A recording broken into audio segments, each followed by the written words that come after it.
Bienvenue sur ma chaîne, la pédagogie financière avec Émilie.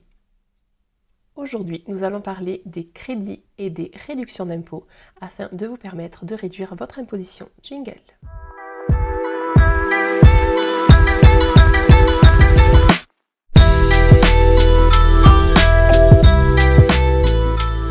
Alors, quelle est la différence entre les deux? Eh bien, une réduction d'impôt est un montant qui est déduit de votre impôt si vous en payez. Quant au crédit d'impôt, c'est aussi un montant qu'on enlève de votre impôt si vous en payez. Par contre, la différence est que s'il est supérieur au montant de votre impôt, il vous est remboursé. Ainsi, par exemple, si votre impôt est de 1 000 € et que vous avez un crédit d'impôt de 1 500 € par exemple pour les gardes d'enfants, eh bien, vous aurez un crédit de 500 € qui vous sera remboursé par l'administration fiscale. À la différence de la réduction d'impôt, par exemple toujours avec les 1 000 € d'impôt, si vous avez 1 500 € en réduction d'impôt, eh bien les 500 € supplémentaires seront perdus. Attention tout de même, car sachez que tous les droits auxquels vous êtes éligible ne sont pas pré-remplis dans votre déclaration. Donc si vous êtes dans la situation où vous voulez à tout prix réduire votre imposition, dans la situation actuelle de l'inflation, c'est le moment de faire le point sur toutes ces dépenses qui sont éligibles à la réduction et au crédit d'impôt. Mais quelles sont alors ces réductions d'impôt? Vous avez par exemple en tout premier lieu tout ce qui est dons et subventions à des associations. En effet, si vous êtes des personnes physiques qui font des dons à des organismes sans but lucratif avec intérêt général, vous bénéficierez alors d'une réduction d'imposition entre 66 et 75% du montant dédié. En deuxième point, nous avons les frais de scolarisation. Sachez qu'un enfant au niveau collège vous permet une réduction d'impôt de 61 €, un enfant au niveau lycée vous permet une réduction d'impôt de 153 € et pour tout étudiant pendant les études supérieures, vous avez une réduction d'impôt de 183 €. Une troisième réduction d'impôt concerne l'hospitalisation et la dépendance. Toute personne dépendante qui vit à l'intérieur d'un établissement spécialisé peut en effet bénéficier d'une réduction d'impôt égale à 25% de la somme dédiée aux dépenses d'hébergement et de dépendance avec un plafond limité à 10 000 € par an. La quatrième réduction d'impôt concerne l'investissement forestier.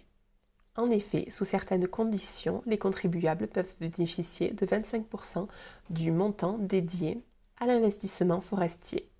Vous avez également en réduction d'impôt un énorme dispositif qui s'appelle le dispositif Malraux. Ce dispositif concerne les plus gros contribuables, ceux qui ont vraiment beaucoup d'impositions, et qui leur permet de bénéficier d'une réduction d'impôt de 30% du montant des travaux qui sont dédiés dans leur investissement immobilier. Il s'agit réellement d'un très gros levier qui permet de faire radicalement baisser l'imposition tout en acquérant du patrimoine. Nous avons donc également tout ce qui est crédit d'impôt. Dans les crédits d'impôt, par exemple, nous avons tout ce qui est garde d'enfants. Si vous avez un enfant de moins de 7 ans, eh bien sachez que le dispositif par lequel votre enfant est gardé, que ce soit une assistante maternelle agréée ou une institution, comme une crèche ou une halte garderie, eh bien, en tant que parent, vous bénéficierez d'un crédit d'impôt égal à 50% du montant qui a été payé dans l'année, c'est-à-dire que par exemple, si vous avez déboursé 2 000 €, 1 000 € vous seront rendus en crédit d'impôt avec un plafonnement à 3 500 € par enfant. Nous avons également les cotisations syndicales. Ces cotisations vous permettent en effet de bénéficier d'un crédit d'impôt égal à 66% du montant qui a été payé pour ce syndicat. En effet, que ce soit pour du ménage, pour du jardinage ou pour une nounou, vous bénéficierez d'un crédit d'impôt égal à 50% de la somme qui a été dédiée dans l'année pour ce faire. Le plafond de ce crédit d'impôt étant de 12 000 €, vous pouvez donc bénéficier d'un crédit d'impôt de 6 000 € par an. Il y a également les frais d'adaptation du logement. Par exemple, si vous subissez une perte d'autonomie, eh bien 25% des sommes que vous engagerez pour rendre accessible votre habitation principale seront exonérées d'impôts. Le plafond étant de 5 000 €, cela veut dire que vous bénéficierez d'un crédit d'impôt égal à 2 500 €. Cette liste de réductions et de crédits d'impôt est non exhaustive. Il faut cependant penser à les utiliser au maximum en tant que contribuable afin de diminuer votre imposition. Dans tous les cas, si vous souhaitez en parler, n'hésitez pas à me contacter, à me laisser un commentaire, à m'envoyer un mail ou à me contacter directement par le biais des réseaux sociaux. Pensez à vous abonner, à mettre un pouce et n'oubliez pas que dans l'investissement, le meilleur moment, c'est toujours maintenant. À bientôt, bye bye!